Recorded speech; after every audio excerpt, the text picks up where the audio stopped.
Hello students, welcome to my channel and I hope आपकी जो पढ़ाई है बहुत अच्छे से चल रही होगी और वीडियो प्रॉपरली आप लोग मेरे को फॉलो कर रहे होंगे वीडियोस में। तो क्या था कि पिछले टॉपिक में जो पिछला वीडियो मैंने बनाया था वो उसमें केवल एक न्यूमेरिकल में काफ़ी टाइम चले गया था, तो मैंने कहा था कि नेक्स्ट वीडियो मैं लेके आऊँगा क्योंकि इसमें मैक्सिमम 23 मिनट की ही वीडियो मेरी बन पाती है। तो अब इस वीडियो में हम डिस्कस करेंगे बैटरीज के बारे में। ठीक है, बैटरीज के बारे में हम लोग पढ़ने वाले हैं। तो सबसे पहले देखो, जो हेडिंग आप लोगों का होगा वो होगा कमर्शियल सेल्स के बारे में। कमर्शियल सेल्स, कमर्शियल सेल्स या इन्हीं को कहते हैं बैटरीज। ठीक है, अब ये कमर्शियल सेल्स क्या चीज है? अब देखो ना, ऐसा होता है कि आपके पास रेडॉक्स रिएक्शंस तो बहुत होते हैं, बहुत सारे रिडॉक्स रिएक्शंस होते हैं, बट जरूरी नहीं है कि इन सारे रिडॉक्स रिएक्शंस को लेकर के आप कोई गैल्वेनिक सेल फॉर्म कर दो। अगर व्यावहारिक दृष्टि से अगर हम देखें तो पॉसिबल नहीं है, क्योंकि एक गैल्वेनिक सेल में आप लोगों ने ध्यान दिया होगा उसमें ऑक्सीडेशन भी होता है और रिडक्शन भी होता है। दैट इज ऐसा रिएक्शन जिसमें ये दोनों रिएक्शन साइमल्टेनियसली होती हैं, उस रिएक्शन को कहा था हमने क्या? Redox reaction. नेचर में बहुत सारे रिडॉक्स रिएक्शन होते हैं। ठीक है, मैं कह तो रहा हूं, जरूरी नहीं है कि इन सारे रिडॉक्स रिएक्शंस को लें और कोई सेल बना लें। बन तो जाएगा सेल, कोई दिक्कत नहीं है, पर अगर व्यावहारिक दृष्टि से अगर देखें, बिहेवियरल टर्म अगर हम देखें, मतलब प्रैक्टिकली जिनको हम यूज करते हैं, जैसे आप लोग ड्राई सेल यूज करते हो। ठीक है, ड्राई सेल कहाँ यूज करते हो? कहाँ यूज करते हो बताओ? ड्राई सेल हम यूज करते हैं, जैसे टॉर्च होता है ना, टॉर्च। ठीक है, पुराने समय में, पुराना समय क्या, आज से 5-6 साल पहले, जिस समय इतने, आज की डेट में तो मोबाइल बहुत एक आम हो गया है, सबके पास मोबाइल एंड्रॉयड है। तो 6-7 साल पहले क्या होता था कि मोबाइल्स नहीं होते थे। अभी भी गांव में जहां भी अगर कहीं बैकवर्ड इलाके में आप जाते हो, इलेक्ट्रिसिटी नहीं होती वहां पर, तो टॉर्च से ही लोग काम चलाते हैं। वहां पर मोबाइल तो है लेकिन चार्ज किससे करेगा वो, है ना? तो वहां पर सेल यूज करते हो, जनरली टॉर्च यूज करते हैं। तो टॉर्च में जाता है आपका सेल, है ना? निप्पो कंपनी के सेल आप लोगों ने ध्यान दिया होगा, निप्पो करके कंपनी, उसकी सेल, ये जापानीज कंपनी, इसकी सेल आया करती थी। तो वही है ड्राई सेल। तो जनरली ये ड्राई सेल ना एग्जाम्पल है कमर्शियल सेल का। और इस जो सेल है ना, इस सेल में एक पर्टिकुलर रिडॉक्स रिएक्शन ही यूज होगा। मैं कह रहा हूं स्टार्टिंग से, अगर बहुत सारे आपके पास रिडॉक्स रिएक्शन है तो उनमें से तुम ऐसा नहीं कि मन चाहा सेल बना दो, नहीं। कुछ चीजें ही हमारे लिए बेनिफिशियल होती है, कुछ रेडॉक्स रिएक्शन जिनको बिहेवियरल टर्म अगर हम देखें, मतलब प्रैक्टिकली जिनको हम यूज कर सकते हैं डेली लाइफ में, जैसे इलेक्ट्रिसिटी, किसी रिडॉक्स रिएक्शन से इलेक्ट्रिसिटी हम प्रोड्यूस कर रहे हैं, तो वो रिडॉक्स रिएक्शन यूनिक तरीके की होगी। ठीक है, ऑल पॉसिबल जितने भी रिडॉक्स रिएक्शन है सब के थ्रू हम सेल नहीं बना सकते हैं, तो इसीलिए कुछ रिएक्शन ही होंगी। ठीक है, तो जिन रिडॉक्स रिएक्शंस का हम यूज करेंगे कमर्शियल सेल्स में, इतना समझ में आया होगा। तो कमर्शियल सेल्स जनरली दो तरीके के होते हैं, दो तरीके के होते हैं कमर्शियल सेल। एक को बोलते हैं प्राइमरी सेल्स, प्राइमरी सेल्स, और दूसरे को बोलते हैं सेकेंडरी सेल्स, सेकेंडरी सेल। अब जो प्राइमरी सेल का एग्जांपल है आपका, वो है ड्राई सेल। इसके दो एग्जाम्पल हैं, एग्जाम में भी आता है आपका। ड्राई सेल है जिसको हम जनरली, मैंने एग्जाम्पल दिया निप्पो, इस तरीके का यूज करते हो आप। और दूसरा सेल है आपका मरकरी सेल। ठीक है, दूसरा प्राइमरी सेल का एग्जाम्पल है मरकरी सेल, मरकरी सेल। ठीक है, फिर आता है सेकेंडरी सेल। डिफरेंस बताऊंगा उसके बाद ही मैं स्टार्ट करूंगा टॉपिक। सेकेंडरी सेल में आप लोगों का पहला होता है LEAD। ये होता है सेकेंडरी सेल में लेड स्टोरेज सेल, इसको कहते हैं lead storage cell, storage cell. ठीक है, लेड स्टोरेज सेल होगा। और एक होता है मरकरी, मरकरी सेल, शायद से, मगर मेरे को ध्यान है तो मरकरी सेल ही होता है, ठीक है। इसका सेकंड एग्जांपल होगा आपका मरकरी सेल का, ठीक है। मरकरी सेल का ही है ये। जनरली आप लोग खुद से प्रैक्टिस करेंगे इसको, ठीक है। हालांकि मैंने इसके नोट्स आप लोगों को प्रोवाइड नहीं कराए हैं जो मरकरी सेल है, इसलिए मैंने उसमें लिखा नहीं है। एक मरकरी सेल है, दूसरा यहां पर है निकल कैडमियम स्टोरेज सेल, ठीक है। निकल कैडमियम स्टोरेज सेल जो आपके कोर्स में है, निकल कैडमियम स्टोरेज सेल, ठीक है। हालांकि मैं केवल इसको पढ़ाऊंगा, इसको रिएक्शन आप लोग याद कर लोगे इसका, ठीक है, क्योंकि एग्जाम में कोई सा भी पूछ सकता है।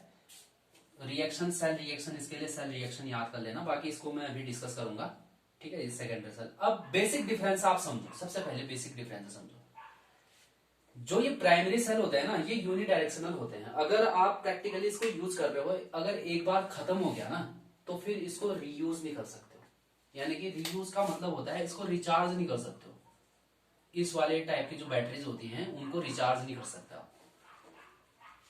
जैसे आपके पास एक ड्राई सेल है, ठीक है, अगर ये खत्म होगी तो आप दोबारा से इसको चार्ज करके दोबारा से यूज नहीं कर सकते। यूनिडायरेक्शनल है, एक बार खत्म हो गया तो खत्म हो गया बस, उसके बाद इसको रीयूज नहीं कर सकते।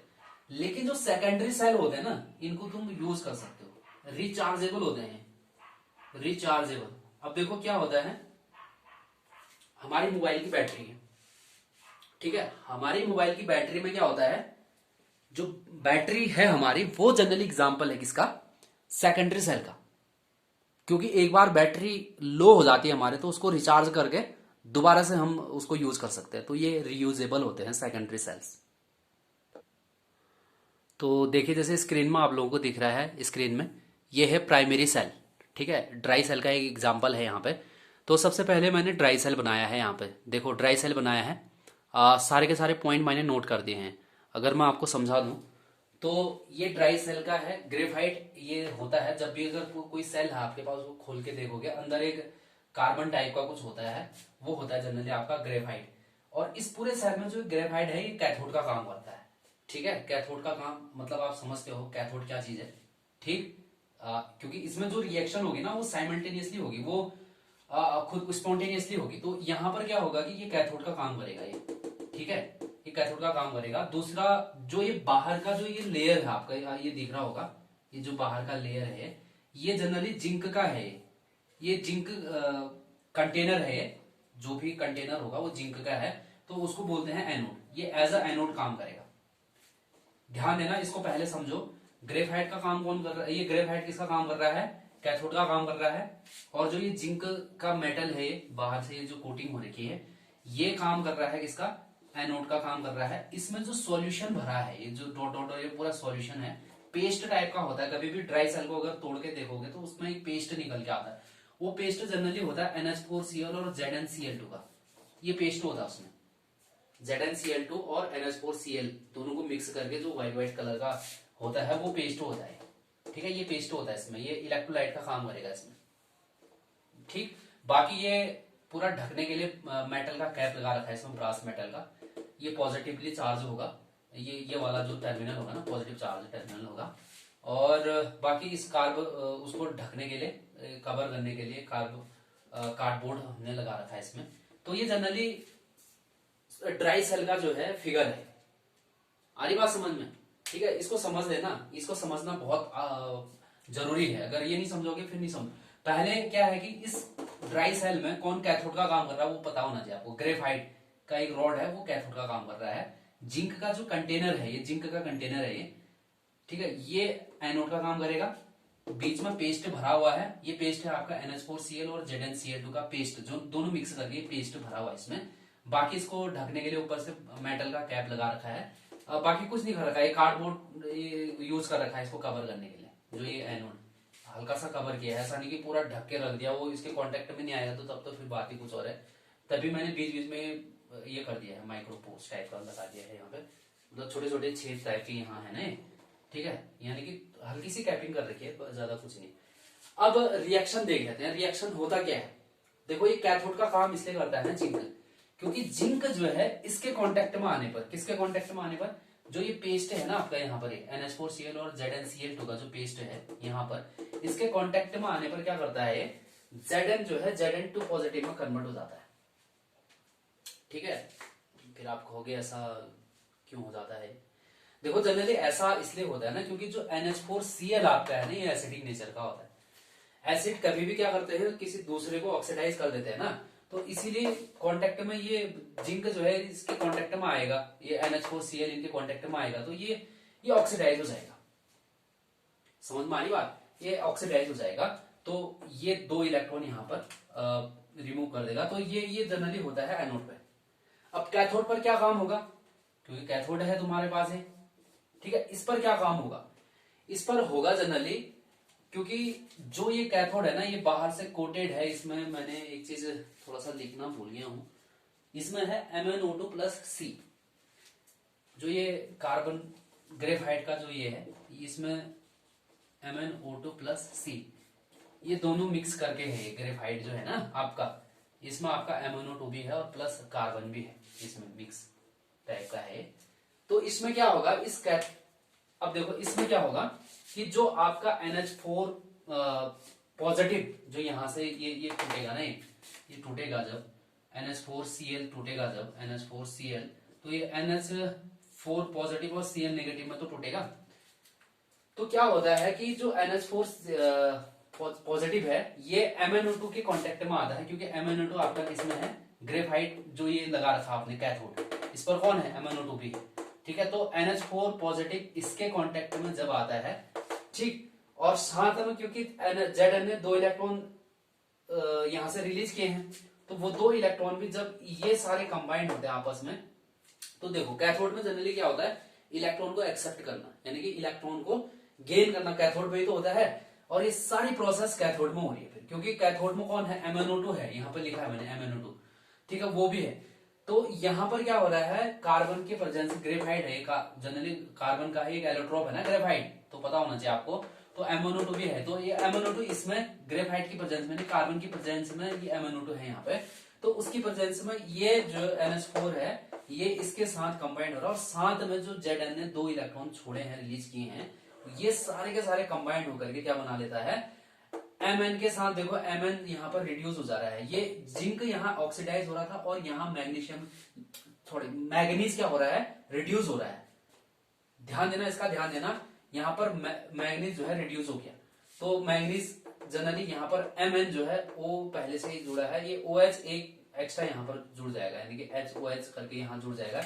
जनरली आप ये समझो कि ये टोटली यहाँ पर Mn जो है रिड्यूस हो चुका है, ठीक है, और साथ में बनेगा आपका NH3, और ये जो NH3 है ना, ये क्या करता है, ये जो Zn पॉजिटिव है ना, Zn2 पॉजिटिव, इसके साथ मिल करके कॉम्प्लेक्स टाइप का बना लेता है, NH3 का होल 4 या होल 3 टाइप का, इस तरीके का कॉम्प्लेक्स टाइप का बना लेता है। खैर वो बात की बात है, इस सॉल्यूशन में जब Zn2 पॉजिटिव बहुत ज्यादा बढ़ जाएंगे, तो जनरली उसको थोड़ा सा कम करने का काम ये NH3 करता है, तो सेल की जो प्रोसेस है वो बढ़ती जाएगी, ऐसा होता है। इवेंचुअली ये सारी चीजें खत्म हो जाएंगी, तो सेल भी काम करना बंद कर देगा, तो बात की बात है।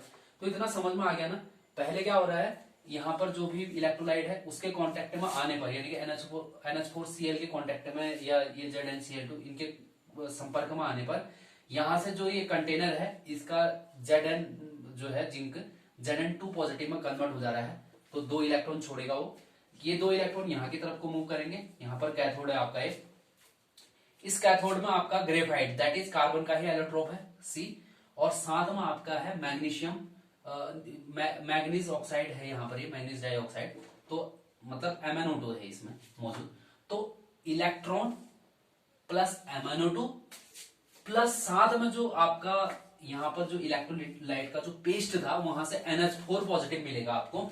ये सारी चीजें कंबाइंड होकर के इस कैथोड में क्या बनाती हैं, देखो यहाँ सिंपली देख लो, ये सारी चीजें आपस में मिलकर के ये बना लेते हैं। इस होल प्रोसेस में हमने देखा कि जो आपका मैग्नीज है वो रिड्यूस हो गया है।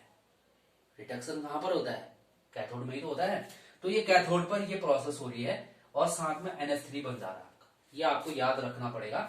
फिर इन हाफ सेल रिएक्शंस को जोड़ना आता है आपको, ऐड करना बिल्कुल आता है, ठीक है, क्यों, क्योंकि लेफ्ट साइड में जो सेम टर्म होते हैं वो कट जाते हैं, तो दो इलेक्ट्रॉन ये कट कैंसिल हो जाएंगे, बाकी को as it is left side वाले जितने भी आ रहे हैं और राइट साइड वाले जितने भी आ रहे हैं उनको राइट डाउन कर दो। ये आपका सेल ओवरऑल सेल रिएक्शन होगा। ठीक है, तो ये एग्जांपल है आपका सेल रिएक्शन का, ये इसका ये ड्राई सेल का। ठीक है, ये एग्जांपल है। इसके बाद एक जो दूसरा प्राइमरी सेल का एग्जांपल है, मैंने थोड़ी देर पहले आपको बताया था, ये है मरकरी सेल। ठीक है, इसका मैं यहाँ पर बता नहीं रहा हूँ, इसको नोट्स में दे दूंगा मैं, तो इसको कर लेना। ठीक है, अब सेल है तो कोई सा भी आ सकता है, या तो ड्राई सेल आ सकता है आपका या मरकरी सेल, तो दोनों के रिएक्शन आपको पता होने चाहिए। तो ये बता दिया है, बाकी मरकरी सेल मैंने आपको होमवर्क दे दिया है। अब इसके बाद करने वाले हैं हम सेकेंडरी सेल। तो फाइनली स्क्रीन में देखो क्या दिख रहा है आपको।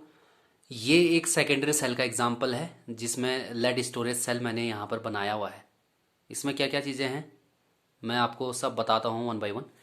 तो फिगर में देखो, यहाँ पर मैंने कुछ रॉड्स, देखो अल्टरनेट तरीके से इन रॉड्स को देखो, ये रॉड्स हैं लेड प्लेट, जनरली लेड के प्लेट्स हैं, लेड दैट इज पीबी जिसका साइन होता है। ये काम करेगा एज एनोड का। कैसे काम करेगा अभी मैं बताऊंगा।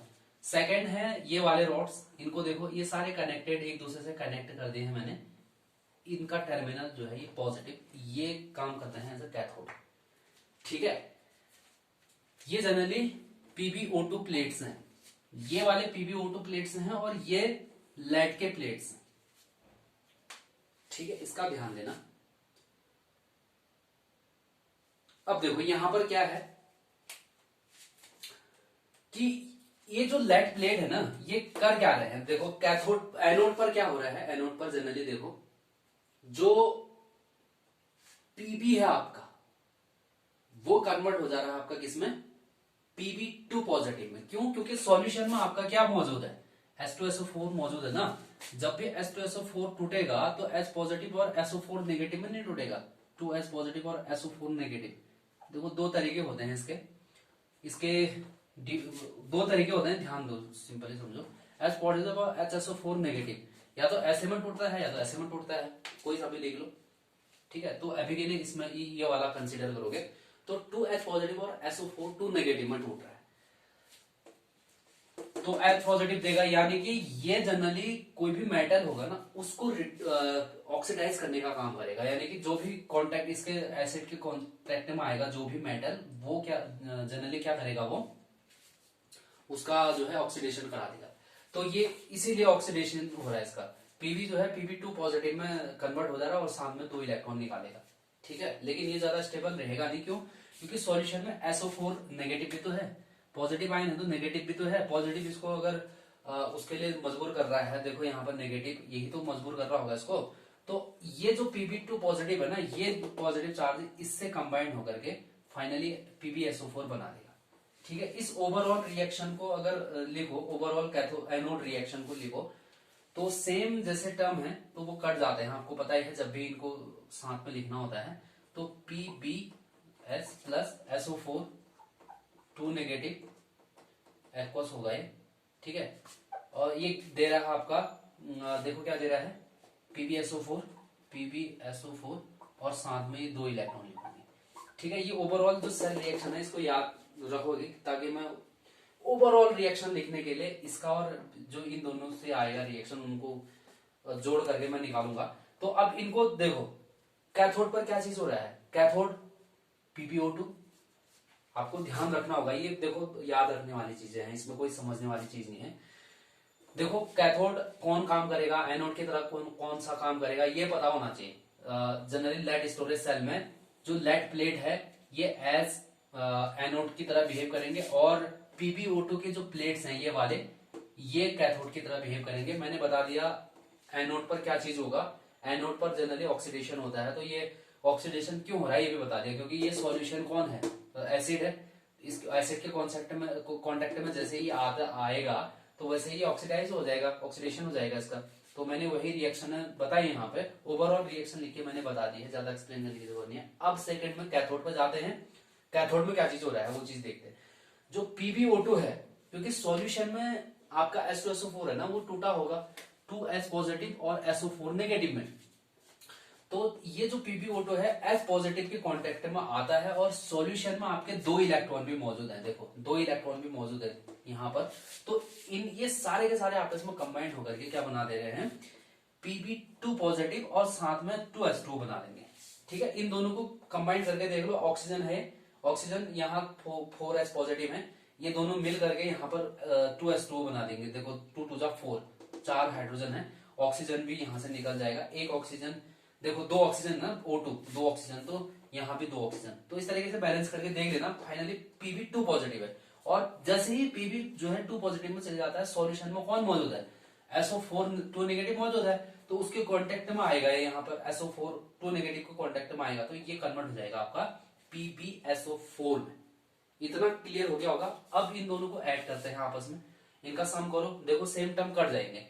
आपको पता होना चाहिए, इससे पहले भी आपने सीखा होगा, सेम टर्म हमेशा कैंसिल आउट हो जाते हैं। ठीक है, तो लिखो यहाँ पर PbO2, ये सॉलिड स्टेट में है इसलिए ऐसा आ गया होगा, 4s पॉजिटिव, ठीक, और SO4 negative, SO4 2 negative, 2 electron है, और ये दे रहे हैं क्या, PbSO4 और साथ में 2s2, ध्यान देना 2s2।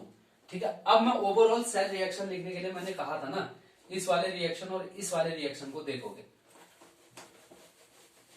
तो इसको मिटा देता हूं। अब यहां पर मैं दोनों को लिख दूंगा, कैथोड और एनोड दोनों वाले रिएक्शन। देखो Pb, इसको लिख लो Pb प्लस SO4 2 नेगेटिव, चलो एक्वस फोकस ये सब लिख लेना, समझ लेना, मैं लिख नहीं रहा हूं जल्दी से लिखने के चक्कर में। SO4 प्लस 2 इलेक्ट्रॉन, और ये वाला भी लिख लो PbO2 plus 4s positive plus SO4 2 negative plus 2 electron, this is give PbSO4 plus 2H2। ठीक है, अब इनको आप लोग कर दोगे ऐड। ठीक, इसको जैसे ही ऐड करोगे तो सेम टर्म, अपोजिट साइड को अगर सेम टर्म है, जैसे 2 इलेक्ट्रॉन है 2 इलेक्ट्रॉन है, कट जाएगा, कोई दिक्कत थोड़ा ना है। ठीक है, और भी है क्या सेम टर्म,